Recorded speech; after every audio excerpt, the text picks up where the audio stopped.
তোমরা আমার নিকট আল্লাহর হতে এই কথাটা গ্রহণ করো, এই কথাটা মেনে নাও। আল্লাহর নবী বলে উম্মত তোমরা শুনে নাও, আল্লাহর এই কথাটা তোমরা মেনে নাও, এই কথাটা তোমরা গ্রহণ করে নাও। আল্লাহর নবী কি বলছেন শোনেন বন্ধু। আল্লাহর নবী বলেন কোন বিবাহিত কোন অবিবাহিত পুরুষ কোন অবিবাহিত নারী যদি জেনায় লিপ্ত হয়, আল্লাহর নবী বলে উম্মত তোমরা তাকে 100 চাবুক মারো, তোমরা তাকে দেশ থেকে ভাগিয়ে দাও। কে কোটা চাবুক মেরেছেন?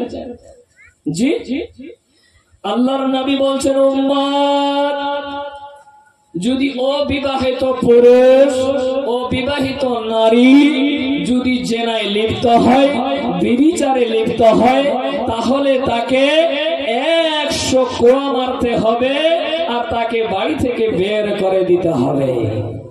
চলেন বাপজান।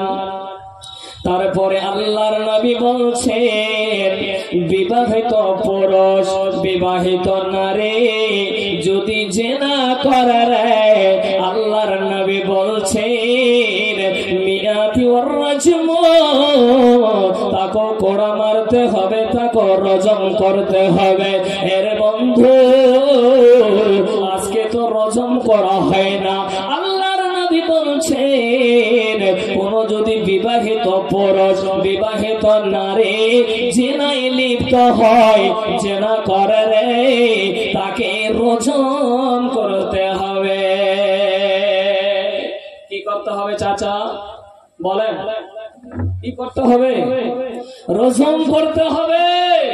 যদি আপনার বিবি জিনায় লিপ্ত হয়, আপনি যদি পুরুষ আপনি বিয়ে করেছেন, আপনি যদি জিনায় লিপ্ত হন ব্যভিচার করেন, তো আল্লাহর হুকুম আল্লাহর নবী বলছেন উম্মত তাকে রজম করতে হবে। কেমন রজম করবেন? আরো একটা হাদিসের দিকে নিয়ে যাই। মুসলিম শরীফের হাদিস 3562 নম্বর হাদিস। আল্লাহর নবী কি বলছেন শুনেন। حديث ربيع عن بريدة قال جاء معيس بن مالك إلى النبي صلى الله تعالى عليه وسلم يا رسول الله তাহিরনি আল্লাহর নবী গো আমাকে আপনি পবিত্র করো। মাইস বিনে মালিক আল্লাহর নবীর কাছে এসে বলছেন ইয়া রাসূলুল্লাহ ইয়া হাবিবাল্লাহ, আল্লাহর নবী গো তাহিরনি আমাকে পবিত্র করুন।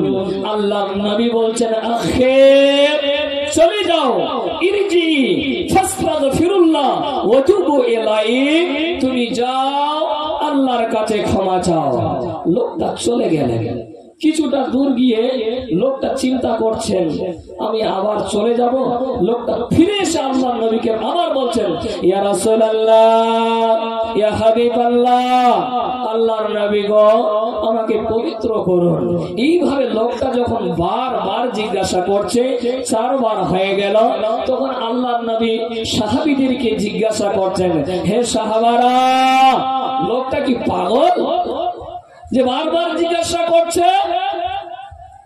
তখন লোকগুলো বলল ইয়া রাসূলুল্লাহ ইয়া হাবিবাল্লাহ, লোকটা পাগল নয়। আল্লাহর নবী বলেন তাহলে লোকটা কি নেশা পান করেছে? লোকটা কি নেশা পান করেছে? তখন একটা লোক দৌড়িয়ে উঠে গিয়ে লোকটার মুখটা শুনছে যে নেশা পান করেছে নাকি। লোকটার মুখটার সঙ্গে বলছে ইয়া রাসূলুল্লাহ ইয়া হাবিবাল্লাহ, লোকটা নেশা পান করেনি, লোকটা পাগল নয়।